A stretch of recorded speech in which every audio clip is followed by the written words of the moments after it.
Fala, povo, tudo bem? Diego aqui da Biblioteca Bruta, trazendo para vocês o primeiro vídeo sobre leituras coletivas aqui no canal.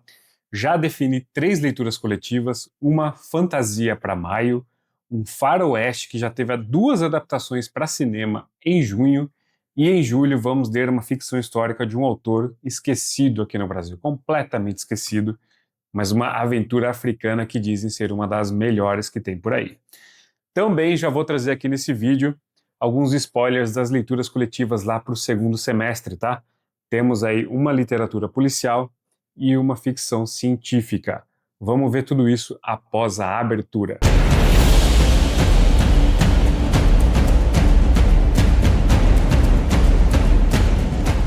Bom, galera, como sempre, já curta, comenta e compartilha.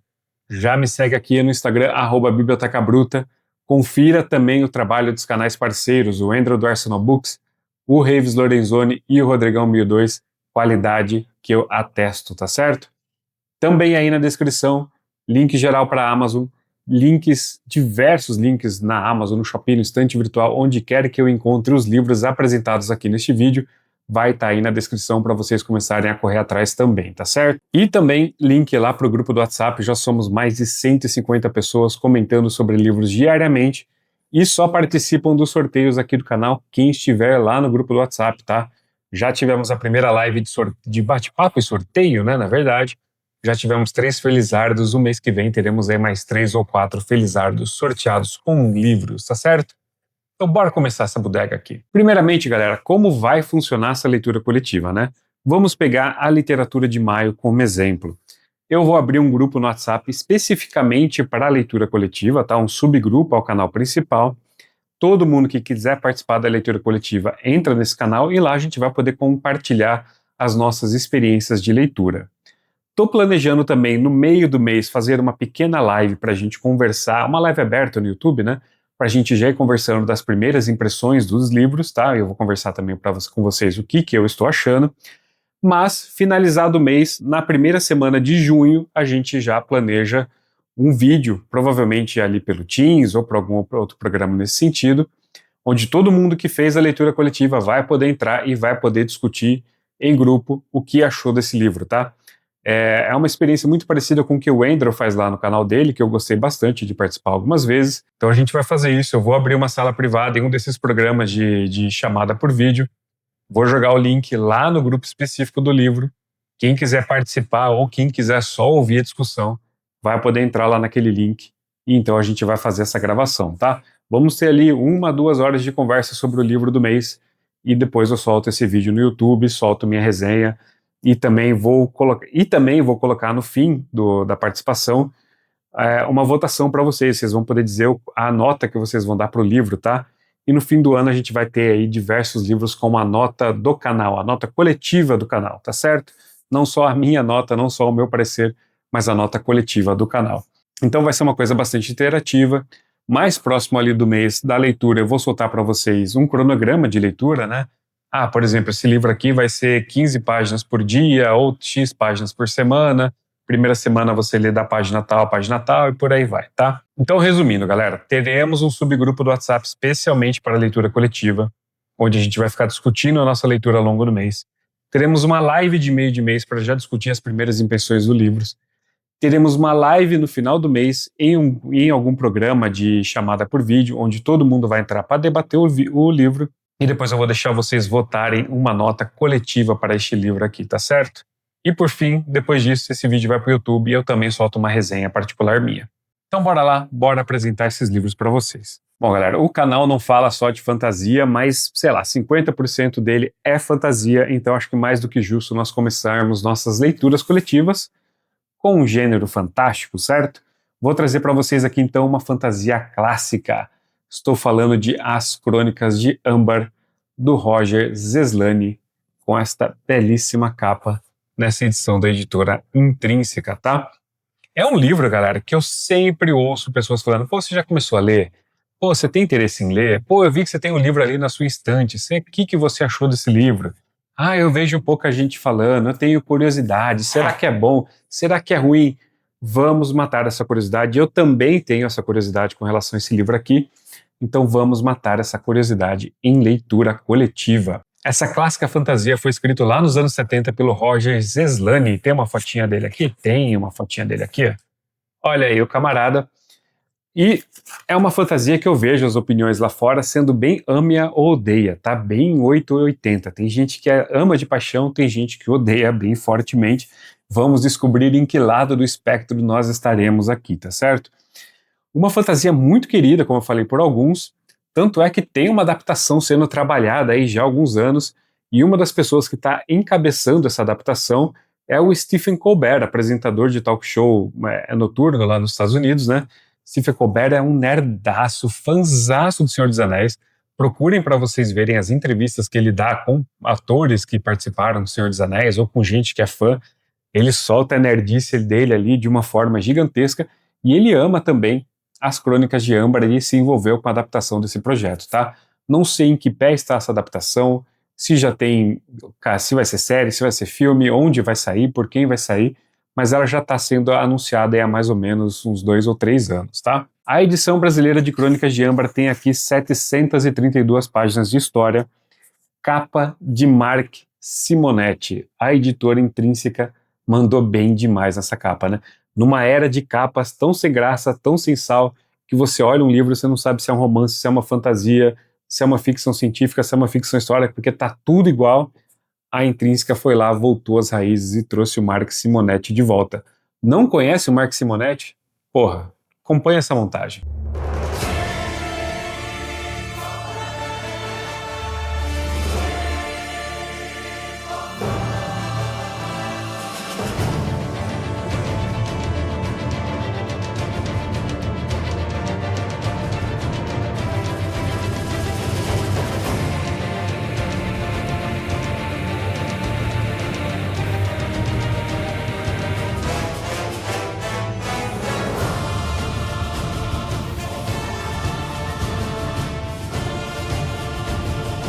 Este cara, este francês é lendário pra cacete. Marcou a literatura fantástica, especialmente aqui no Brasil, ali dos anos 2010 pra cá. Vocês viram aí diversas capas de séries consagradas e séries muito lembradas aqui no Brasil.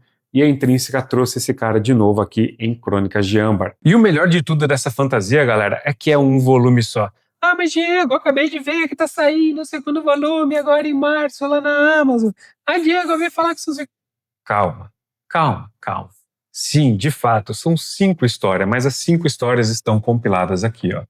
Você pode ver a marcação onde começa cada uma delas. E aqui nós temos todas elas que escritas aí entre 1970 e 1978, que encerram um ciclo de histórias do personagem Corvin.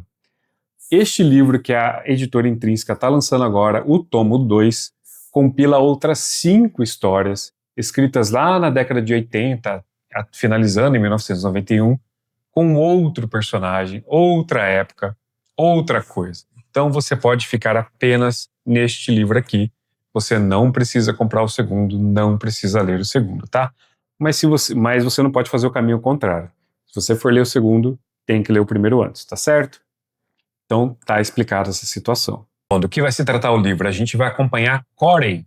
Corey, ele acorda num hospital sem memórias. O que pra gente hoje pode ser um clichê, para as décadas de 70 talvez não fosse um clichê tão forte assim ainda, tá? Mas logo o Corey vai descobrir que o nome dele na verdade é Corvin, e ele tá sendo dopado ali contra sua própria vontade. Ele vai dar um jeito de fugir e vai descobrir que ele é um dos 9 príncipes de Âmbar, essa outra realidade. Âmbar é considerada a única realidade verdadeira, a realidade da qual todas as outras realidades ou multiversos derivam, tá? Então, mesmo a Terra, onde começa a história, nada mais é do que uma sombra do que Âmbar poderia ter sido em algum momento, dependendo dos caminhos que aquele universo tivesse pego, tá? Então, o único universo que importa é o universo de Âmbar. Corey é um desses 9 príncipes que governam Âmbar, ou seja, eles governam tudo, tá? Ao conseguir voltar lá para sua realidade real, sua realidade verdadeira, ele descobre que seus irmãos estão em rebuliço. Não porque ele sumiu, mas porque o pai dele sumiu. Então a gente já começa aí a ter algumas brigas pelo poder, alguns irmãos almejando o trono maior, o trono supremo, tá? Além disso, também temos um mal surgindo em algum lugar e arriscando ainda mais as vidas de todo mundo nessa realidade. Começa assim, então, a história de Amber. Vamos para a sinopse. Em um universo onde todos os reinos e mundos são meros reflexos de Amber, a cidade eterna e a realidade primal, a saga de Rogers Slane se desdobra em uma trama repleta de intrigas, magia e reviravoltas surpreendentes. Certo dia, Corwin, príncipe de Amber, acorda em uma terra estranha sem memórias de seu passado. Ao tentar escapar de seu exílio, ele descobre que sua família é capaz de manipular a realidade, viajar entre as infinitas sombras do multiverso e controlar poderosos artefatos mágicos como os arcanos. Quando o patriarca da família desaparece misteriosamente, os 9 príncipes de Amber travam uma guerra implacável pelo trono. Em meio a traições familiares, duelos mágicos e reinos que desafiam a lógica, Corwin embarca em uma jornada épica para recuperar sua identidade, conquistar seu lugar no trono e desvendar o paradeiro de seu pai, o ardiloso rei Oberon.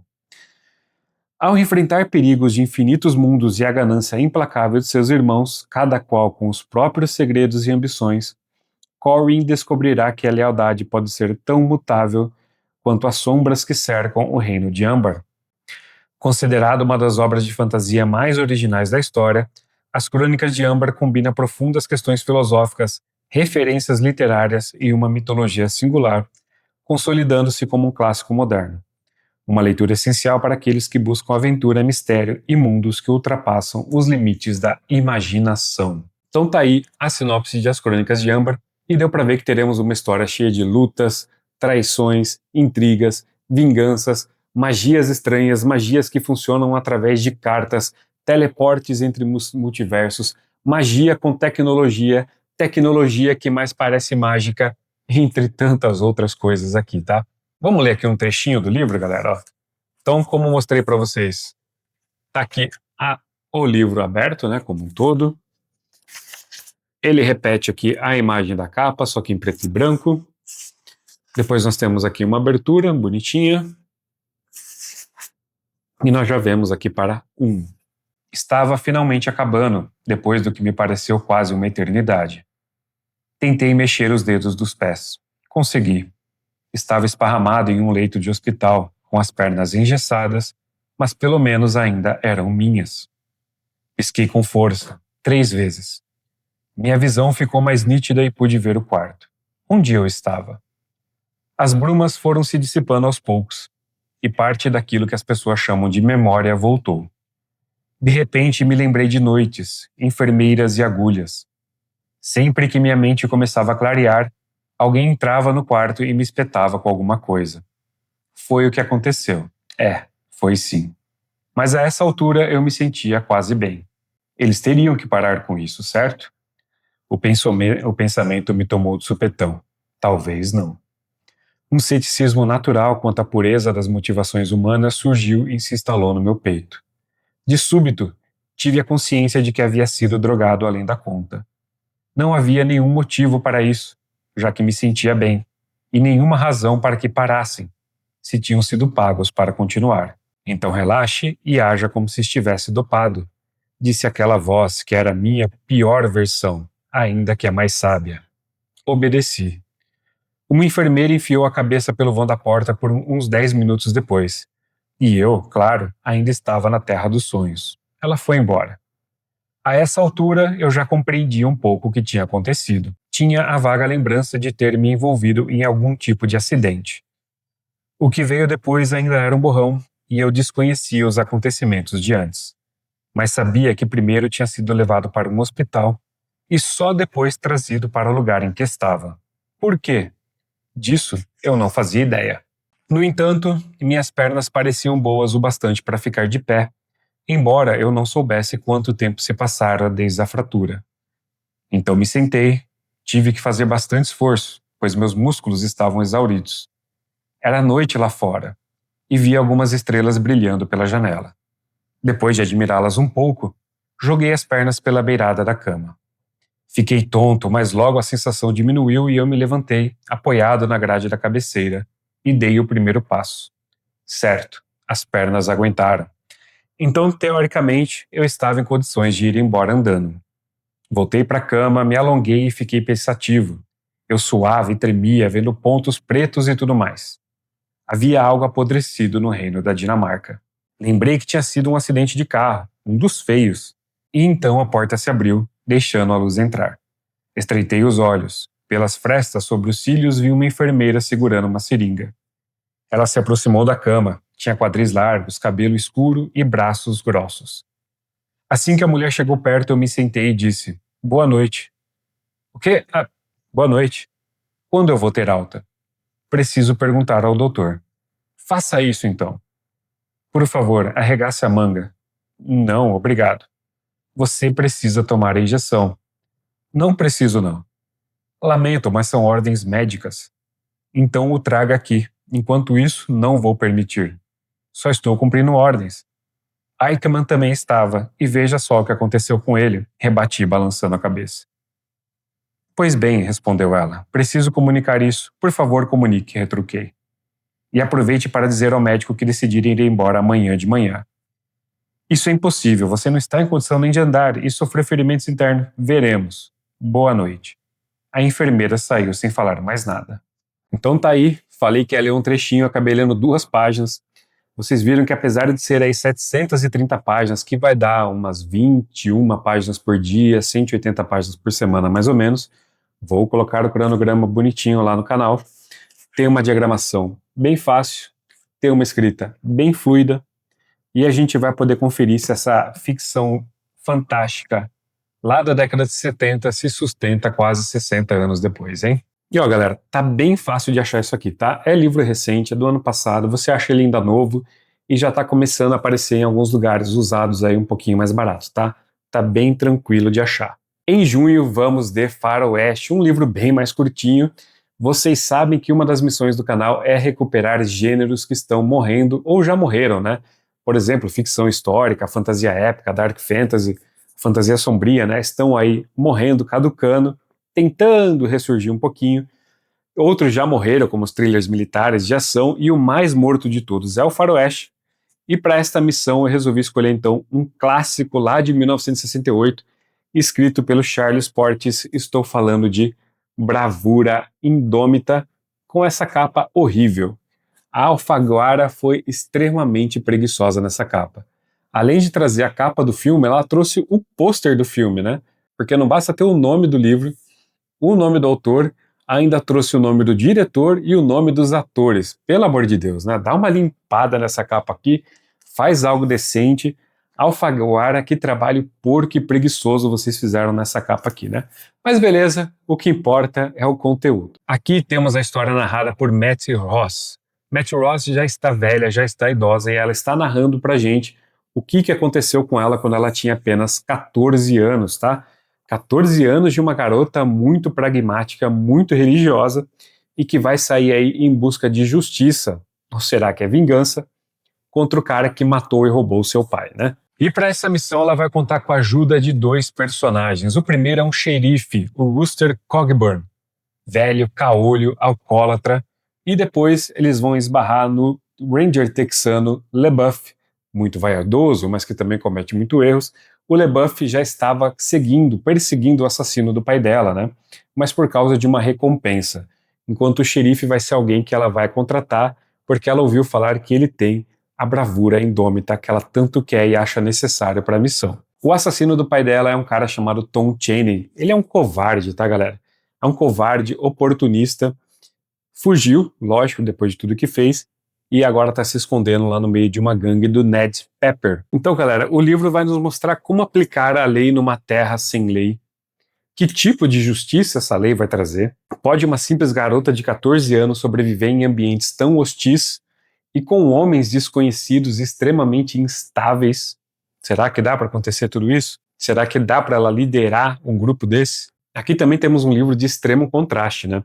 Pois a Mattie é uma garota, como dito lá atrás, de 14 anos, muito adulta para a idade dela, muito responsável, também já falei, né, muito pragmática, religiosa, mas também muito inteligente, e enquanto que os homens à sua volta que ela juntou aí para essa missão, essa dupla é extremamente violenta, extremamente caótica, de moral extremamente falha, aquela velha moral cinzenta, né, também é uma galera, uma dupla extremamente esquisita e que não vai bater bem um com o outro, a personalidade desses dois, tá?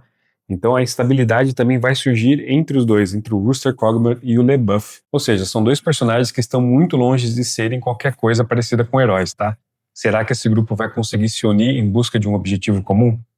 Bora pra sinopse, vamos lá. Matthew Ross é uma obstinada menina de 14 anos que decide abandonar a fazenda natal para caçar um homem que matou traiçoeiramente seu pai em Fort Smith, no Arkansas, e roubou seus poucos pertences. Com a ajuda de Rooster Cogburn, o mais inclemente dos agentes federais à sua disposição, e de um homem da lei texano, ela parte numa jornada em território desconhecido à procura de vingança. É uma aventura perigosa e por vezes cômica, em que a jovem Matt terá de enfrentar homens violentos e a própria inconstância de seus aliados. Bravura Indômita é um livro envolvente com personagens inesquecíveis. A nova versão cinematográfica adaptada e dirigida pelos irmãos Coen resgata a força original do romance, considerado um clássico pela crítica norte-americana. No cinema, como já bem dito aqui, ganhou adaptação aí pelos irmãos Coen, os irmãos Coen de filmes como O Grande Lebowski, Queime Depois de Ler, Onde os Fracos Não Têm Vez, A Balada de Buster Scruggs, entre tantos outros, tá? Quem fez aqui o Tenente Rooster Cogburn foi o Jeff Bridges. Quem fez o LeBoeuf foi o Matt Damon, o texano. E o vilão, o Matt Chaney, é o Josh Brolin. Essa adaptação é de 2010, mas teve uma outra em 1969, um ano depois que o livro foi publicado, tá? Onde o ator que fazia o personagem Rooster Cogburn era ninguém mais, ninguém menos que o grande astro do faroeste da época, o John Wayne. E eu, além de fazer essa leitura, obviamente vou tentar rever o filme que eu vi há muito tempo atrás e também conferir essa adaptação lá de 1969. Bora ler um trechinho do livro aqui, ó. Vamos lá. Ninguém põe fé que uma menina de 14 anos possa sair de casa e viajar em pleno inverno para vingar a morte do pai. Mas na época não pareceu tão estranho, embora eu deva reconhecer que isso não aconteça todo dia. Eu tinha só 14 anos quando um covarde que atende pelo nome de Tom Chaney meteu uma bala em meu pai lá em Fort Smith, no Arkansas, e roubou sua vida, seu cavalo e $150 em dinheiro, mais 2 moedas de ouro da Califórnia que ele levava em uma faixa na cintura. O que aconteceu foi o seguinte: a gente tinha o título definitivo de 480 acres de uma boa terra de aluvião na margem sul do rio Arkansas, não muito longe de Dardanelle, em Yell County, Arkansas. Tom Chaney era um colono, mas trabalhando por paga, não por participação. Ele apareceu um dia morto de fome, montado num cavalo cinza, com uma manta imunda no lombo e um cabresto feito de corda em lugar de rédea. O pai ficou com pena do sujeito e deu para ele um trabalho e um teto para morar. Tá vendo? Vai tentar ajudar demais aí, ó. O lugar era um barracão de algodão transformado numa pequena cabana. Tinha um bom telhado. Tom Chaney disse que vinha da Louisiana. Era um homenzinho baixo com uma expressão cruel. Depois eu falo mais sobre a cara dele. Ele carregava um rifle Henry. Era solteiro e tinha uns 25 anos de idade. Em novembro, quando o resto do algodão foi vendido, o pai enfiou na cabeça de ir para Fort Smith e comprar alguns pôneis. Ele tinha ouvido falar que um negociante de gado de lá, chamado Coronel Stonehill, havia comprado uma quantidade muito grande de pôneis boiadeiros de uns vaqueiros texanos a caminho do Kansas, e agora não sabia o que fazer com eles. Estava se livrando do lote por uma mixaria para não ter que alimentar os bichos durante o inverno. O pessoal do Arkansas não gosta muito dos pôneis selvagens do Texas. Eram os animais pequenos e maldosos. Não conhecia outra comida além de pasto e não pesavam nem 400 quilos. O pai tinha uma ideia de que os pôneis iam ser bons para caçar veado, porque eram rijos, pequenos e capazes de acompanhar os cães pelo mato. Ele pensou que se comprasse uma quantidade pequena e as coisas funcionassem, ia poder criar e vender com essa finalidade. Sua cabeça estava cheia de planos. De qualquer jeito, ia ser um investimento bem modesto para começar, e a gente tinha uma plantaçãozinha de aveia resistente e um bocado de feno para manter os pôneis até a primavera, quando iam poder se alimentar no nosso imenso prado do norte e pastar uma erva mais verde e suculenta do que jamais tinham visto no estado da estrela solitária. Pelo que eu me lembro, o grão de milho custava menos de 15 centavos o alqueire na época. O pai queria que Tom Chaney ficasse e cuidasse das coisas enquanto ele se ausentava. Mas Chaney insistiu muito em ir junto e depois de um tempo levou a melhor sobre a índole afável do meu pai. Se o pai tinha um defeito, era seu bom temperamento. As pessoas se aproveitavam dele. Meu lado difícil dele é que não puxei. Frank Ross foi o homem mais bondoso e honrado que já viveu. Ele nunca passou do primário na escola pública. Era um presbiteriano Cumberland e maçom e lutou com determinação na batalha de Elkhorn Tavern, mas não saiu machucado daquela rusga, como Lucille Biggers Langford afirma em seu tempo de outrora em Yale Country. Acho que estou em posição de saber os fatos. Ele foi ferido na terrível batalha de Chickamauga, no estado do Tennessee, e esteve perto de morrer a caminho de casa por falta dos devidos cuidados. Então tá aí. Este é o comecinho, são as 2 primeiras páginas de Bravura Indômita do Charles Portis. Uma história, como eu já disse, né, de homens puros, indomáveis, falhos, e com uma menininha muito religiosa em seu meio. É um livro muito elogiado pelo seu diálogo, eu tenho muita curiosidade para ver como ficou essa tradução, porque eu sei que no original ele vai trazer diversos termos e modos de falas da época e daquele espaço, né, daquele local ali no Arkansas. Estou muito curioso para ver como ficou essa tradução aqui no Brasil. Um livro também com bastante realismo brutal, e com esse tom aí de humor negro bem prevalecente pela interação desses sujeitos completamente diferentes, né? São aqui 187 páginas, curtinho, vocês viram ali, rapidinho a leitura, o que vai dar aí 107 páginas por dia, tá, galera? Em umas 40 e poucos por semana. Tranquilo, depois deixa calemaço aqui. Galera, é livro usado, mas é muito, muito tranquilo de usar. O meu mesmo é usado, achei no sebo aqui da cidade. Eu fiz uma rápida pesquisa, no Marketplace da Amazon tem diversas opções, no Shopee tem diversas opções, mesma coisa no Mercado Livre, na estante virtual, na OLX, já vi local vendendo por R$8, então você vai achar nessa faixa de preço aí, tá? De R$8, R$10 até 30, 40, dependendo da condição do livro ou da ganância do vendedor, tá? Tá extremamente fácil de achar. Vamos sair do Velho Oeste americano e vamos lá para o sul do continente africano, no Cabo da Boa Esperança. Wilbur Smith é um dos poucos autores que conseguiu alcançar sucesso, trazendo ficções históricas e aventuras no continente africano, tá, galera?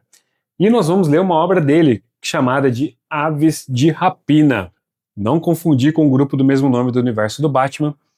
Este livrinho aqui, escrito em 1997. E este livro aqui é o início da saga da família Courtney. Como assim, Diego? Explico para vocês, tá? Praticamente todos os livros do Wilbur Smith que se passam ali no continente africano têm um ou mais membros da família Courtney como personagem principal, tá? Só que esses livros estão espalhados por diversos momentos históricos, são mais de 300 anos de momentos históricos, tá? E ele começou a escrever esses livros, se eu não me engano, no fim da década de 70. Aves de Rapina foi escrita em 1997 e faz parte aí do que a gente pode chamar de uma trilogia marítima da família Courtney, que começa com Aves de Rapina, depois segue com Monção, que dizem ser um dos melhores livros que o Wilbur Smith já escreveu na vida, e conclui com Horizonte Azul. Então tá aí, temos uma ficção histórica marítima no continente africano, completa no Brasil, tá? Nossa, Diego, você vai botar a galera numa trilogia? Calma. Como eu falei, as histórias da família Courtney dão saltos temporais muito grandes e muitas vezes não repetem personagens, tá? Então aqui a gente vai acompanhar pai e filho. Aqui o filho já é um avô e a gente vai acompanhar os seus netos, 40, 50 anos depois. E aqui então a história dá mais um salto gigantesco. Então cada livro tem sua história autocontida, tá certo? Se você quiser, até mesmo você pode pegar a Monção e ler, tá certo? Não vai ter problema nenhum. Vamos falar de Aves de Rapina especificamente? Aqui estamos em 1667 e a gente vai acompanhar a história através do carismático capitão Francis Courtney e seu filho Hal Courtney. Eles estão a bordo da caravela Lady Edwina, nome da mãe do Hal Courtney, tá? Já falecida. O Francis Courtney, ele é um corsário do rei, basicamente um pirata autorizado pela coroa inglesa, tá? E eles caçam navios da Companhia Holandesa das Índias Orientais. Lembremos que entre 1652 e 1784, os ingleses e holandeses travaram diversas guerras por controle marítimo ou de entrepostos comerciais espalhados pelo mundo, tá? Aqui, em 1667, Eles estavam aí no fim da Segunda Guerra entre eles, tá? Que começou ali logo após a captura de Nova Amsterdã pelos ingleses, Nova Amsterdã que hoje todo mundo conhece como Nova York, tá? Então sim, Nova York foi fundada pelos holandeses. Tem aqui uma outra curiosidade também. Nova Amsterdã só passou a crescer para valer depois que os holandeses e os judeus foram expulsos lá de Pernambuco em 1650 alguma coisa, tá? Os holandeses acabam então focando lá em Nova Amsterdã, hoje Nova York, e os judeus eles tentam encontrar diversos caminhos, mas grande parte deles acaba parando lá em Nova Amsterdã também. E hoje Nova York é uma das cidades que mais tem judeus no mundo, e a gente conhece a história toda aí, tá? Mas há esse pequeno envolvimento brasileiro aí. O livro, como eu já falei, começa lá no Cabo da Boa Esperança, um importante entreposto comercial ali na cidade do Cabo pelos holandeses. A cidade do Cabo também era holandesa na época, tá? Mas era nada mais do que um pequeno forte, um porto ali pequeno, algumas ruas bem sujas, imundas e tudo mais. Não valia nada a cidade do Cabo. E eles ficavam ali então espreitando todos esses navios holandeses que vinham lá da Ásia, do sul da Ásia, né? Trazendo especiarias, trazendo ouros, e eles então emboscavam esses navios para capturar e saquear suas riquezas. E o bicho começa a pegar para valer quando eles decidem capturar, saquear um navio que, além de estar trazendo quantidades inimagináveis de ouro e outras riquezas, também transporta um passageiro muito importante, um governador holandês. Bora para a sinopse, vamos ver o que a sinopse nos traz aqui. Oceano Índico, 1667. Em alguma latitude próxima ao Cabo da Boa Esperança, Sir Francis Courtenay e o filho Hall estão a bordo da caravela Lady Divina, à espera dos galeões holandeses recheados de ouro em regresso do Oriente. Assim começa a grande aventura em busca de tesouros e especiarias recriadas em detalhes por Wilbur Smith, sinônimo de romances históricos. No litoral africano, precisamente na cidade do Cabo, o cenário é desolador. Um lugar que se resume a algumas fortificações com ruas imundas e população miserável, administrada a ferro e fogo pelo terrível governador Petrus van de Velden, o cara que eles querem capturar. No mar, embarcações holandesas enfrentam os ingleses em uma guerra cruel, na qual sangue e ouro se misturam. Marinheiros são trucidados a golpes de espada e reduzidos a pó sobre tiros de canhão. Em sua embarcação, Sir Francis treina Hall para sucedê-lo como capitão. De forma dramática, acompanhamos a transição forçada do rapaz para a idade adulta, quando é obrigado a assistir seu pai ser torturado e morto pela mão dos holandeses. Pequeno spoiler aí. Entretanto, após uma sangrenta batalha, Hall deve seguir atrás do tesouro escondido pelo pai, ao mesmo tempo que parte no encalço do capitão que traiu Sir Francis. Aves de rapina é o resultado de uma pesquisa meticulosa de elementos da época, formando um rico mosaico de paisagens marítimas e batalhas históricas em ritmo equilibrado de tensão e drama. Uma verdadeira obra-prima de Wilbur Smith, que confirma o autor como um dos maiores nomes do romance histórico. Como já bem spoilado aí pelo livro, né? Essa missão de capturar o governador vai falhar, eles vão passar aí por muita tortura, vão comer o pão que o diabo amassou, e vai virar teremos um livro aqui com bastante busca pela sobrevivência e também de vingança no continente africano. Um livro que eu ouço ser descrito como cheio de batalhas, não só navais, mas também lá no continente africano, lá em selva. Um livro com um realismo muito cruel das batalhas, das torturas, tá? Que o Wilbur Smith não poupa o leitor de alguns detalhes mais sangrentos, mas que também é um livro descrito como muito bonito em como o Wilbur Smith, às vezes, ele faz questão de parar a narrativa para nos trazer as belezas do continente africano, tá? De forma muito colorida, muito vívida, ele vai nos trazer o continente africano aqui. E também dizem que o Wilbur Smith gosta de gastar um tempinho aqui para tratar algumas paixões de seus personagens, né? Um bom drama, uma boa ficção histórica, uma boa aventura. Entre outros personagens aqui, além dos pais e filho, né? Nós também teremos o Aboli, que ele é um guerreiro africano gigantesco, e ele vai ser aqui uma figura de mentoria e um amigo muito leal ao Hall, né? A gente também vai ter o mestre de armas, o Ned. Nós também teremos o Big Daniel. Teremos também a Judith, que vai ser uma personagem feminina muito forte, principalmente para a época em que esse livro aqui vai se retratar, e que vai ser aí o interesse amoroso do nosso querido Hall Courtenay. Fora o trio principal de vilões aqui, né?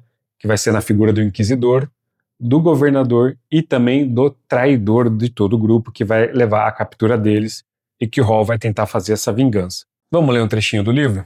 Bora lá. Este daqui já tem uma letrinha menor, e não garanto que eu vou ler 2 páginas, vou achar um ponto legal aqui de finalizar. O livro abre até com uma nota do autor, onde ele explica algumas concessões históricas que ele vai fazer durante a leitura.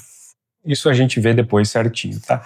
É mais com relação a tecnologias, alguns navios, alguns termos, e por aí vai. O rapaz agarrou-se à beirada da cesta de gávea, no qual se agachava 20 metros acima do convés, ao embalo do navio. O mastro se inclinava num ângulo forte conforme a nau balançava à proa e ao vento. O mastro se inclinava num ângulo forte conforme a nau lançava a proa ao vento. O navio era uma caravela chamada Lady Edwina, em homenagem à mãe de quem o rapaz mal conseguia se lembrar. Lá embaixo, nas sombras que precedem o alvorecer, ele podia ouvir as grandes colubrinas de bronze a se chocarem as roldanas e se erguerem com um baque contra uma same de fixação. O casco pulsava e ressoava num impulso diferente conforme a nau manobrava e avançava rumo oeste. Com o vento sudeste agora à popa, ela se transformava, mais leve e ágil, mesmo com as velas arriadas e com 1 metro de água nos porões. Isso tudo era bastante familiar para Hal Courtney. Ele saudara as últimas 65 auroras assim, do mastro principal. Seus olhos jovens, os mais aguçados no navio, estavam postados ali para captar o primeiro vislumbre de uma vela distante no alvorecer do novo dia. Mesmo o frio era familiar. Ele puxou o grosso gorro de lã de Monmouth até as orelhas. O vento entrava cortante através de seu gibão de couro, porém ele estava habituado a tal leve desconforto. Não prestou atenção a isso e estreitou os olhos, fitando a escuridão. Hoje os holandeses virão, gritou, e sentiu a emoção e o pavor pulsarem nas costelas. Bem acima dele, o esplendor das estrelas começou a empalidecer e desbotar, e o firmamento encheu-se com a perolada promessa do novo dia. Agora, lá embaixo, ele já conseguia distinguir as figuras no convés. Pôde reconhecer Ned Tyler, o timoneiro, debruçado sobre a cana do leme, a segurar o navio na rota, e seu próprio pai, curvado sobre a bitácula para ler o novo curso. A lanterna ali iluminar as feições magras e escuras, seus longos cachos a esvoaçarem ao vento. Com uma pontada de culpa, Hall olhou para a escuridão. Ele não deveria vagar os olhos pelo convés naqueles minutos cruciais, quando a qualquer momento o inimigo poderia assomar por perto, saído do ventre da noite. Já então havia luz suficiente para entrever a superfície do mar fustigando o casco. Tinha o duro brilho iridescente de carvão recém-cortado. Ele conhecia muito bem aquele mar do sul, aquela larga avenida do oceano que fluía eternamente costa abaixo da África Ocidental, azul e quente pululando de vida. Sob a tutela do pai, ele o estudara, de maneira que conhecia de cor o sabor e o curso daquelas águas, cada contracorrente e ondulação. Um dia ele também seria honrado com o título de Cavaleiro Nautonier do Templo da Ordem de São Jorge e do Santo Graal. Seria, como o pai, um navegador da Ordem. Seu pai estava tão determinado quanto o próprio Hall a conseguir isso. E, aos 17 anos de idade, tal objetivo não era mais simplesmente um sonho. Tá aí a primeira página e meia de Wilbur Smith e seu Aves de Rapina. São 655 páginas, que vai dar aí mais ou menos 21 páginas por dia, muito parecido lá com Crônicas de Ember, mas vocês viram que é uma letrinha um pouquinho menor, tá? Por isso eu deixei aqui para o mês de julho, além de ser um mês que nós temos 31 dias, é um mês que muita gente tira férias, né? Ou total ou parcial, e eu acho que vai ficar mais fácil da gente fazer essa leitura, que vai dar aí umas 160 páginas por semana. Bora tentar ressuscitar esse autor que está ficando esquecido, ou já está esquecido aqui no Brasil, Wilbur Smith. Tem essa trilogia dele completa, tem diversos outros livros dessa série da família Courtney, que eles entram mais em exploração no continente africano mesmo, e eu estou muito curioso, eu tenho mais 2 livros dele aqui em casa, e eu estou muito curioso para conhecer essa literatura, que falam muito bem pela escrita, e que já vi muita gente comparando com Ken Follett. E ó galera, não tá tão fácil de achar quanto o Bravura Indômita, mas tá tranquilo, tá? Fiz uma rápida pesquisa nos sites mais tradicionais aí, Estante Virtual, Shopee, Mercado Livre, Amazon. Tá tranquilo, vejo edições sendo vendidas aqui a 20 a 60 reais, dependendo do estado. Eu já consegui uma segunda edição, que chegando mais perto aí da data, um mês antes, eu vou fazer um sorteio para quem tiver interessado em ler, tá? Mas tá tranquilo de achar, tá, galera? Bora conhecer isso daqui em julho, hein? Bom, galera, nós já definimos esses 3 livros aqui, né? Em julho, Aves de Rapina. Em junho, Bravura Indômita.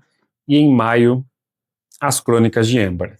Mas eu também já tenho alguns livros no meu radar para o resto do ano, tá? Temos aí mais 5 datas. 2 deles eu já sei o que a gente vai ler. A primeira vai depender, então, da editora Aleph anunciar a data para Império do Silêncio, em inglês aqui, Empire of Silence, do Christopher Rucchio, tá? A editora Aleph já anunciou que sai esse ano, já anunciou que sai no segundo semestre, ainda não deu a capa dela, que eu espero que eles não mudem, ainda não deu um nome oficial para o primeiro livro, eles só ficam falando de Saga Devorador de Sol, Saga Devorador de Sol. Já é confirmado que eles compraram as 3 primeiras edições, são 7 no total, e a gente vai fazer pelo menos a leitura do primeiro volume todos juntos. Se a galera gostar, a gente faz aí leitura livro a livro, pode ser a nossa primeira saga aqui do canal. Então, já temos aí uma fantasia, uma faroeste, uma ficção histórica, uma ficção científica. O outro livro que eu gostaria de ler com vocês esse ano vai ser o maior desafio aqui do canal. Não porque é uma leitura difícil, mas é porque o livro é difícil de achar. Vocês sabem, eu adoro Michael Connelly, adoro o personagem Harry Bosch e quero fazer com vocês a leitura de um livro do autor e escolhi para isso O Poeta. O Poeta, eu vou deixar ele como a última leitura nossa do canal para esse ano, tá? Lá para novembro ou dezembro, a gente ainda vai definir essas datas aqui. Porque tá bem difícil de achar e eu preciso deixar esse tempo para vocês encontrarem, tá? Os livros do autor já vinha tendo uma valorizada e conforme a gente começou a falar, e principalmente o Andrew, né? O Andrew atinge muita gente, começou a divulgar também o autor, e a gente já começou a perceber que começaram a assumir algumas edições. Na Shopee já não tem, no Marketplace da Amazon e do Mercado Livre já estão vendendo meio caro. Na estante virtual eu encontrei lá umas 15 edições vendendo entre 20 a 50, 60 reais mais ou menos, mas a gente vai fazer um esforço coletivo para encontrar essas edições aqui para quem quiser participar, tá? Então todo mês eu vou fazer busca, sempre que eu for fazer aí no Sebo eu vou olhar se tem, vou jogar todos os links que eu encontrarem lá continuamente, eu vou ficar jogando os links lá. Se eu achar em algum sebo, eu vou sortear, vou comprar e dar para alguém e tudo mais. Então a gente vai fazer esse esforço. Aqui nós temos um mistério policial, tá, galera? Não é com o Harry Bosch, é com outro personagem que a gente vai acompanhar, um jornalista que estava fazendo uma matéria para o jornal sobre seu irmão que, né, com ele mesmo, né? Mas ao fazer essa matéria, ao falar um pouquinho, investigar o que aconteceu, ele descobre que, na verdade, tem outros policiais que se foram na mesma situação e que tudo pode se tratar, na verdade, de um serial killer, que ganha o nome de O Poeta, porque ele começa a perceber que esse serial killer vai deixando pistas nas cenas do crime que utilizam o Edgar Allan Poe. Temos aí nossa ficção científica, espacial, gigantesca, mistura de Star Wars com Duna, entre tantas outras, e teremos aqui nossa literatura policial do Michael Connelly. Este vilão aqui até depois começa a ser reverenciado em outras obras do Harry Bosch, e o personagem principal aqui, que é o Jack McAvoy, também vai aparecer nos livros do Bosch mais pra frente, tá? Então aqui é a inauguração desse personagem. Então tá aí, essas duas já ficam aí pro segundo semestre, já guardem dinheirinho para Império do Silêncio, já comecem a correr atrás de achar essa edição. São 3 versões, tá? Nós temos uma pela best-seller, em capa cartão, nós temos uma em capa dura pela Círculo do Livro, que utiliza a mesma capa da best-seller, vocês estão vendo aí. E tem essa versão aqui que é pela coleção negra da Record, tá?